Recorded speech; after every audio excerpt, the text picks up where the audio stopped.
Bonjour Jérémy. Salut Khalil. Ça nous remplit de joie de t'avoir aujourd'hui. Est-ce que tu peux nous parler un petit peu de toi, de ton entreprise, un peu de ton background? Nous, notre compagnie, c'est Connectica. Donc, on est incorporé depuis le mois d'avril 2019. Puis aujourd'hui, on est 2 fondateurs principaux. Donc, nos backgrounds, c'est vraiment, on vient les deux du milieu de l'aérospace. Là, on a travaillé pendant une dizaine d'années chacun, dans le milieu de l'aérospatial.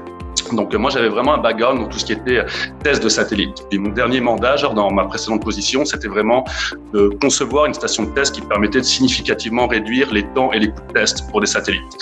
Puis mon associé, de son côté, lui, était plus en termes de gestion, de création d'architecture cloud, si on veut, puis déploiement de modèles d'apprentissage machine. C'est ça, là, nous, on tourne vraiment autour, notre expertise, nos cœurs de métier, c'est vraiment tout ce qui est les télécommunications, le domaine des radiofréquences, de l'automatisation, puis vraiment l'analyse de données. Pourquoi choisir cette industrie en particulier, au-delà de ton background et de ton expertise, qui sont justement alignés avec l'objet?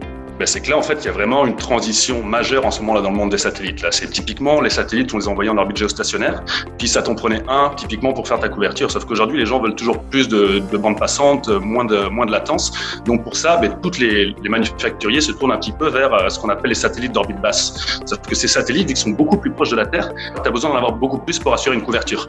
Donc on ne peut pas pour autant se permettre d'envoyer des satellites dans l'espace sans les avoir testés. Donc là, il faut développer de complètement nouvelles approches et philosophies de test pour arriver à garantir les standards du spatial, mais tout en réduisant les prix au maximum. En termes de croissance, tu me disais que l'industrie va croître de manière de plus en plus importante. Comment est-ce que tu vois ça? Effectivement, là, il y a beaucoup d'études de marché là, qui commencent à montrer que tous les satellites justement d'orbite basse, là, donc on appelle LEO, là, on prévoit environ 10 000 satellites qui vont être lancés dans les 10 prochaines années. Donc tous ces satellites-là vont devoir être testés. Puis rien que pour le marché du test radiofréquence de ces satellites, on parle environ de 2 milliards annuels là, de marché potentiel. Donc on va pouvoir aller chercher. Que pour le testing? Que pour le testing des tests associés aux satellites. Après, tu as évidemment toute la partie 5G sur Terre, tous ces composants-là vont devoir aussi être testés, puis là, c'est environ 20 milliards de marché. Puis là, nous, dans le cadre du projet Encore, en fait, on utilise les infrastructures 5G qui sont mises à notre disposition pour essayer de développer notre plateforme et rentrer cette technologie à l'intérieur. Donc, en gros, nous, les 2 gros avantages là qu'on a avec la 5G, c'est qu'on a surtout besoin de tout ce qui est haut débit et d'une faible latence pour 2 raisons, en fait. C'est tout d'abord qu'on va être capable de décentraliser toute la partie processing, ce qui va permettre de drastiquement baisser les coûts de ces stations. Et on a aussi évidemment tout l'aspect qui est sans fil. Donc nous, ça va nous aider pour arriver à intégrer plus facilement ces stations-là chez nos clients. Donc nous, on va utiliser l'infrastructure 5G pour être capable de coordonner tous ces tests à distance-là et les processer en temps réel. Et puis donc, est-ce que d'autres entreprises que toi qui opèrent dans l'industrie bénéficieraient aussi de l'utilisation de la 5G?